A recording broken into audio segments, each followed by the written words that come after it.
Hello friend, day 3 भारतीय न्याय संहिता 2023 की क्लास में आप सभी का बहुत बहुत वेलकम। तो फ्रेंड्स, जैसे कल तक हमने जो है टू सेक्शन 2 के सब क्लॉज 15 उसकी जो है डेफिनेशन देखी थी, जिसमें हमने इलीगल और लीगली बाउंड टू डू क्या होता है उसकी डेफिनेशन को हम समझा था। तो आज हम सेक्शन 2 का सब क्लॉज 16 जिसमें जज की डेफिनेशन दे रखी है उसको पढ़ेंगे। तो जज का मतलब यहाँ पर क्या दर्ज है, कह रहा है कि एक person who is officially designated as a जज एंड इंक्लूड्स ए पर्सन।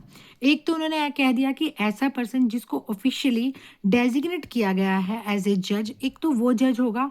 दूसरा उन्होंने कहा और किसको इंक्लूड किया गया है, who is empowered by law to give in any legal proceeding civil और क्रिमिनल अ डेफिनेट जजमेंट या a judgment which if not appealed against would be definite. मतलब है कि ऐसा पर्सन जिसको लॉ के द्वारा ही या जिसको अथॉरिटी मिली हुई है, कोई भी लीगल प्रोसीडिंग है, सिविल है या क्रिमिनल प्रोसीडिंग है, उसमें वो जजमेंट दे सकता है, या ऐसी जजमेंट जिसके अगेंस्ट कोई अपील नहीं हो सकती और वो एक डेफिनेट जजमेंट है, वो जजमेंट जो पर्सन दे सकता है उसको भी हम जज बोलेंगे। या किसी और अदर अथॉरिटी ने कंफर्म कर दिया है कि ये जो निर्णय है ये डेफिनेट है, वो निर्णय जो मतलब वो जजमेंट जो भी पर्सन देगा जिसको एम्पावर किया गया है लॉ के द्वारा, उसको हम क्या बोलेंगे, जज बोलेंगे। सेकेंड इसने दे रखा है who is one of a body और person which body of person empowered by law to give such a judgment. कहते हैं कि अब मान लो कोई ऐसा पर्सन है जिसको लॉ ने डायरेक्टली अथॉरिटी नहीं दे रखी, लेकिन बॉडी ऑफ पर्सन है जो जजमेंट देते हैं। मतलब बॉडी ऑफ पर्सन का मतलब है दो से ज्यादा जज हैं, वो अगर जजमेंट देते हैं तो उनमें से अगर कोई एक पर्सन भी जजमेंट देता है तो उसको भी हम क्या बोलेंगे, जज बोलेंगे। मतलब कोई इंडिविजुअल पर्सन भी हो सकता है जज, बॉडी ऑफ पर्सन में से भी कोई पर्सन हो सकता है जज, तो उसको हम क्या बोलेंगे, जज बोलेंगे। ये डिफाइन करता है सेक्शन 2 का सब क्लॉज 16। याद रहे जज की डेफिनेशन बताता है, ओल्ड आईपीसी में यही डेफिनेशन हमें सेक्शन 19 में मेंशन की गई थी। यहाँ पर एक इलिस्ट्रेशन है, आई होप कि आप पढ़ लेंगे, ऐसा कुछ इसमें रॉकेट साइन नहीं है, तो फिर भी चलो। A magistrate exercising jurisdiction in respect of a charge on which he has a power to sentence to fine or imprisonment with or without appeal is a जज। कि ऐसा पर्सन जो मतलब ऐसा पर्सन, यहाँ पर मजिस्ट्रेट नाम मेंशन किया गया तो हम मजिस्ट्रेट बोल लेते हैं, कि अगर कोई मजिस्ट्रेट भी ऐसा है कि जो अपनी जुरिस्डिक्शन को एक्सरसाइज करने के दौरान किसी को सेंटेंस सजा देने की जिसके पास पावर है, फाइन दे सकता है या इम्प्रिजमेंट दे सकता है, चाहे उस जजमेंट पे अपील हो या ना हो, वो भी क्या माना जाएगा, जज माना जाएगा। सेक्शन 2 का सब क्लॉज 17 डिफाइन करता है लाइफ को। लाइफ मतलब लाइफ एक ह्यूमन बीइंग होगा, life of a human being, जब तक कि उसके विरोधाभास में कोई और बात नहीं कही गई तो हम लाइफ का मीनिंग यही मानेंगे।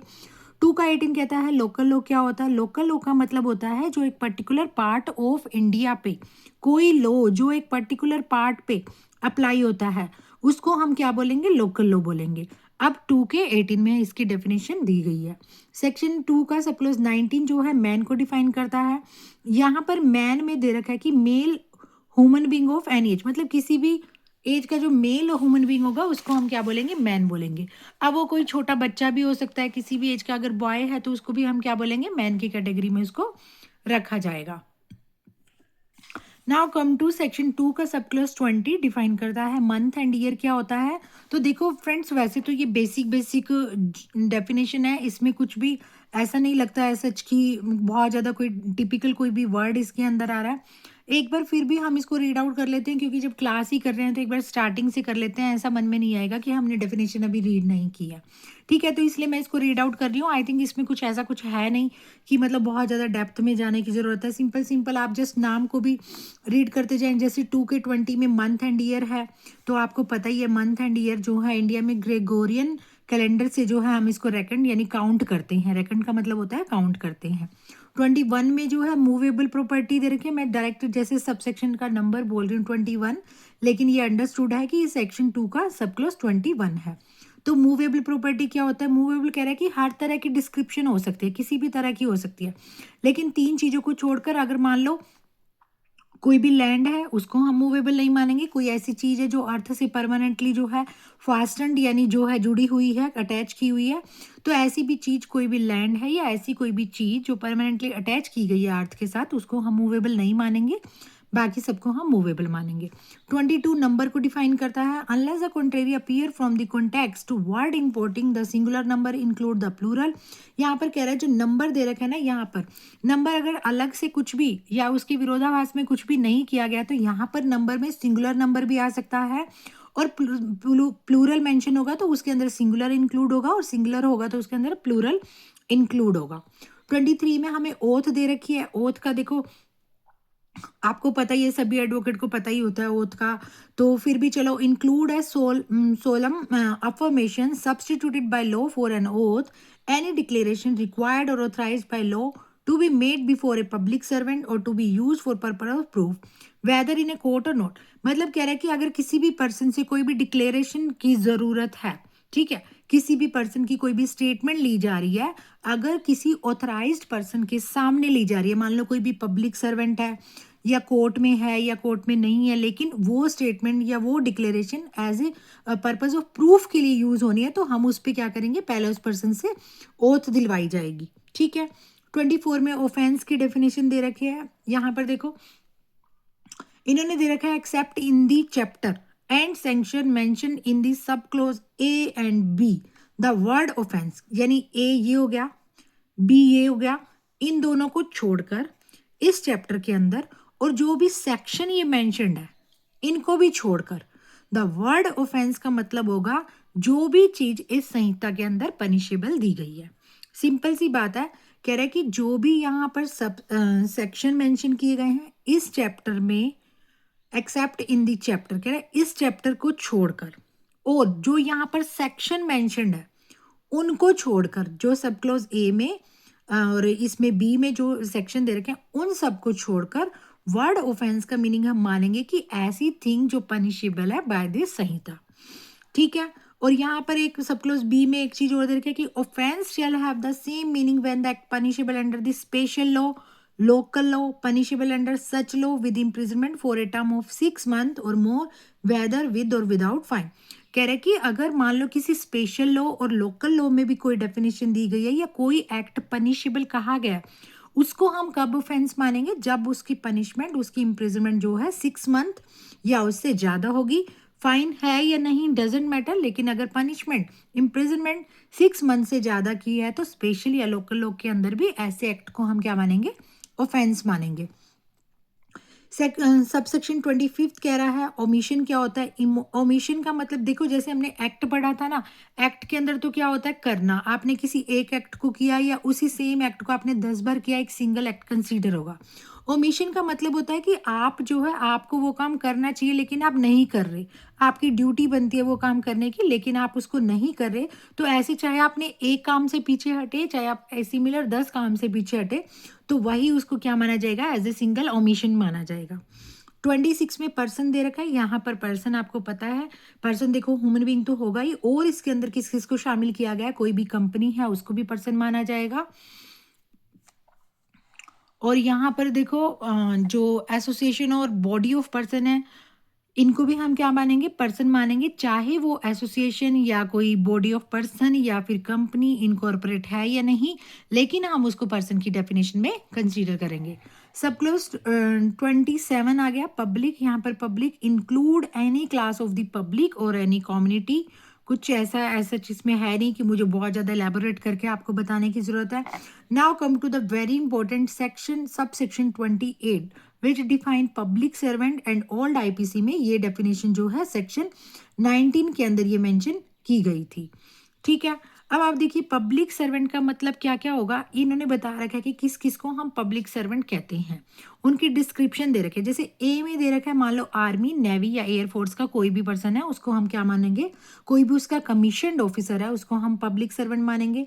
बी में दे रखा है कोई भी जज है जिसको एम्पावर है लॉ के द्वारा वो डिस्चार्ज कर सकता है अपने, वेदर बाय हिमसेल्फ या as a member of any body of person या एनी एजुडिकेटरी फंक्शंस को, यानी किसी भी जुडिशियल फंक्शन को डिस्चार्ज करने का जिस पर्सन के पास राइट है, एम्पावर्ड है लॉ के द्वारा, उसको हम, और ऐसे जज को हम पब्लिक सर्वेंट कंसीडर करते हैं। सी में दे रखा है मान लो ऑफिसर ऑफ कोर्ट होता है। अब कोर्ट में कौन कौन से, कई बार ऐसा होता है कि किसी किसी चीज की मान लो जैसे कोई भी कोई भी प्रॉपर्टी है उसकी, अगर कोई भी मतलब उसको उसकी ऑब्जर्वेशन करनी है, जैसे मुआयना हम बोल सकते हैं उसको, किसी प्रॉपर्टी का मुआयना करना है, या मान लो कोई कंपनी है, किसी कंपनी फ्रॉड किया है, अब उसकी कितनी कैपिटल है, उसके लिए हम जैसे लिक्विडेटर अपॉइंट करते हैं।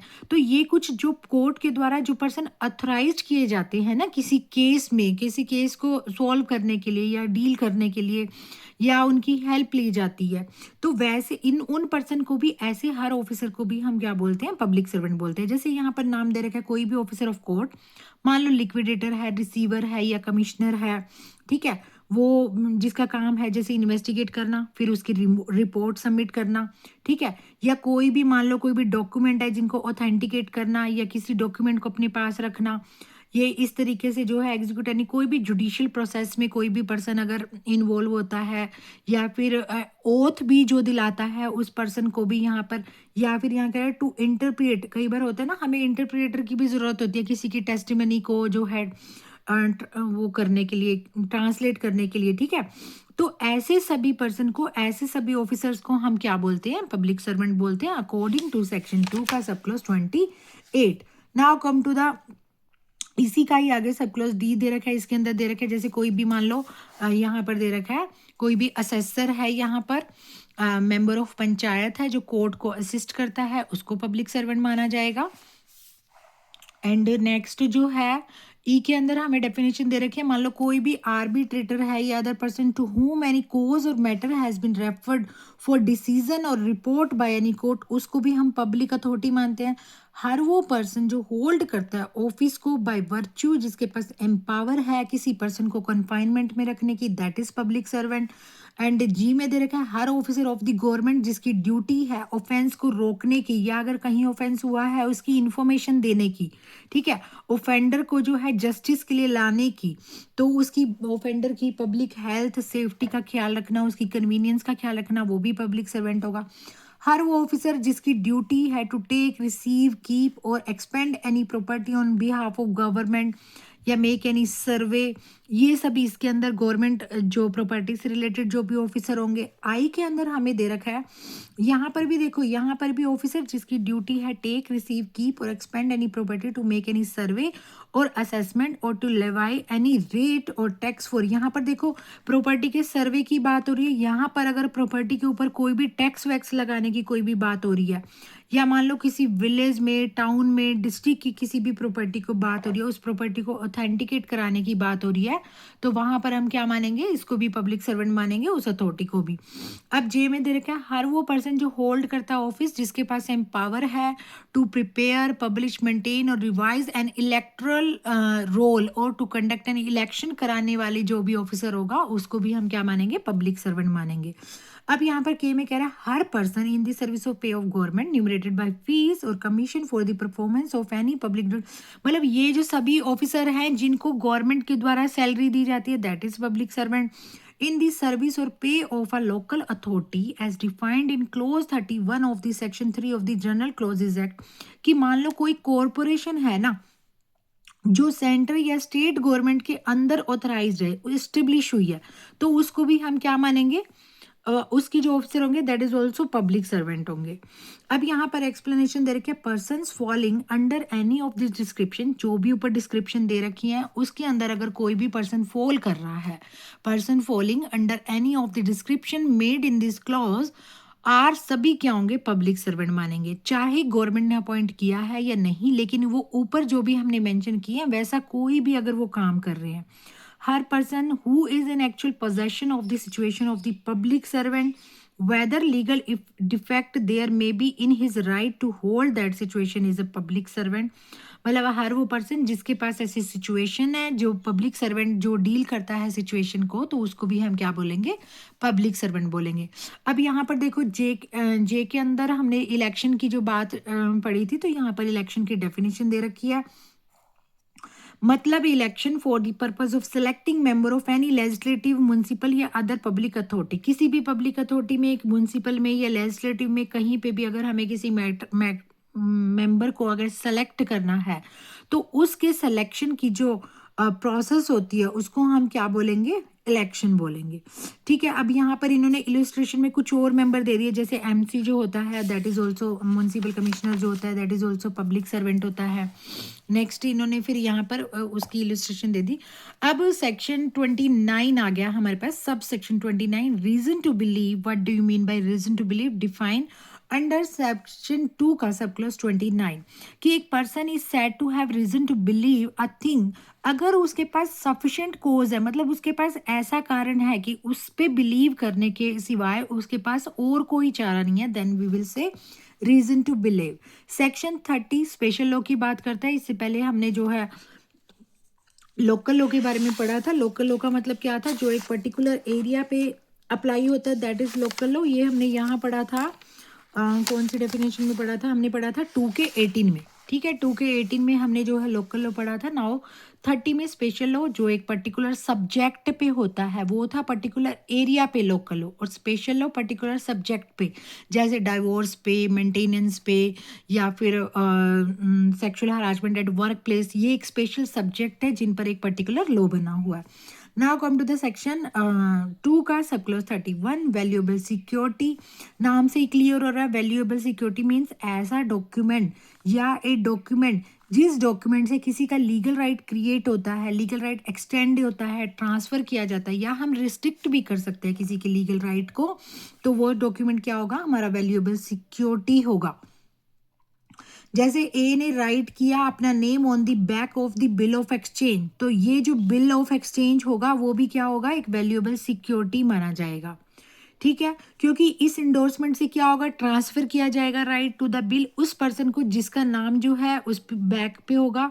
ठीक है, होल्डर का जो नाम मेंशन होगा, तो उस एंडोर्समेंट को ही हम क्या बोलेंगे? वैल्यूएबल सिक्योरिटी बोलेंगे।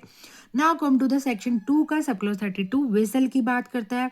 Means anything made for the convenience by water. Water के जरिए अगर कोई भी कन्वेंस किया जाता है ह्यूमन बींग का, मतलब ह्यूमन बींग को इधर से एक स्थान से दूसरे स्थान पर ले जाना, या फिर किसी प्रॉपर्टी को ले जाना, तो वो क्या होता है? विसल होता है।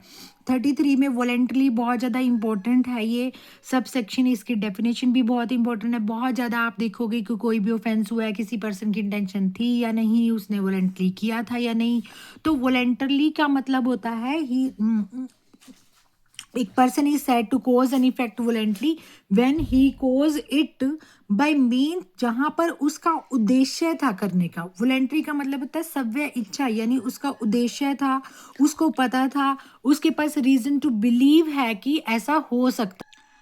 अच्छा, इसके अंदर ना एक इलस्ट्रेशन भी दे रखी है वोलेंटली के अंदर, एक बार हम पढ़ लेते हैं। देखो यहाँ पर कह रहा है ए ने सेट की फायर बाय नाइट की एक हैबिटेड हाउस में इन ए लार्ज टाउन। ठीक है, जहां पर लोग रहते थे, for the purpose of facilitating एक रॉबरी को अंजाम देने के लिए ए ने क्या कर दिया? रात में एक घर में आग लगा दी। And thus cause the death of person. अब उससे क्या हुआ? एक पर्सन की डेथ हो गई। यहाँ पर A may not have intending to cause death, A का उद्देश्य तो नहीं था किसी की डेथ करना। May even be sorry that death has been caused by his act. ठीक है, चाहे उसने यहाँ पर क्या है मृत्यु कारित करने का उसका कोई उद्देश्य तो नहीं था, लेकिन वह सॉरी फील कर रहा था उस डेथ की वजह से। लेकिन यहाँ पर क्वेश्चन ये राइज होता है कि if he knew that he was likely to cause that, तो he has caused death voluntarily. मतलब उसको नॉलेज तो थी ना कि वो जो कर रहा है उससे किसी की डेथ हो सकती है। अगर उसको नॉलेज थी तो उसका एक्ट क्या माना जाएगा? वोलेंटली माना जाएगा। ठीक है, नाउ सेक्शन सबसेक्शन 34 विल की बात करता है, 35 वुमेन की बात करता है, 36 रॉन्गफुल गेन की बात करता है, और 37 रॉन्गफुल लॉस की बात करता है, और 38 gaining wrongfully and losing wrongfully. यहाँ पर देखो विल का मतलब एक testamentary document, you can understand very well. 35 में वुमेन एनी एज की हो सकते हैं, जैसे हमने मैन की डेफिनेशन पढ़ी थी। रॉन्गफुल गेन का मतलब होता है कि अनलॉफुल मीन से, मतलब इलीगल तरीके से प्रॉपर्टी को to which the person gaining is not, ऐसे पर्सन को प्रॉपर्टी दे देना जिसके लिए वो एंटाइटल नहीं है, दैट इज रॉन्गफुली गेन हो गया। और रॉन्गफुल लॉस का मतलब होता है कि property which the person lodging it is legally, कि ऐसे पर्सन से प्रॉपर्टी, ऐसे पर्सन का लॉस करा देना जिस पर्सन की प्रॉपर्टी थी जिसके लिए वो लीगली एंटाइटल था, लेकिन उस पर्सन को लॉस हो गया by the unlawful means of property. Unlawful का मतलब होता है कि अगर आपने, मतलब जो लॉ है उसके अगेंस्ट अगर आपने कोई भी काम करके ऐसे प्रॉपर्टी को ट्रांसफर किया है। और gaining wrongfully and lodging wrongfully, a person is said to gain wrongfully when such person retain wrongfully, मतलब अगर कोई पर्सन गलत तरीके से अपने पास प्रॉपर्टी को रिटेन कर लेता है, रोक लेता है, ठीक है, और उसने वो प्रॉपर्टी रॉन्गफुली ही एक्वायर की है, तो हम उसको क्या मानेंगे, रॉन्गफुली मानेंगे, मतलब is said to loss wrongfully मानेंगे। और when such person is wrongfully kept out of any property, sorry, यहाँ पे देखिए एक बार once again please, a person is said to gain wrongfully का मतलब होता है जब कोई पर्सन अपने पास प्रॉपर्टी को रिटेन कर ले, रोक के रख ले और गलत तरीके से एक्वायर करके अपने पास रोक ले, दैट इज गेनिंग रॉन्गफुली। और लॉस रॉन्गफुली कब बोलेंगे, जब उसके पास से प्रॉपर्टी जो है केप्ट आउट हो जाती है, गलत तरीके से रॉन्गफुली उस पर्सन को डिप्राइव किया जाता है, हटाया जाता है, उसकी प्रॉपर्टी से निकाला जाता है, that is losing wrongfully.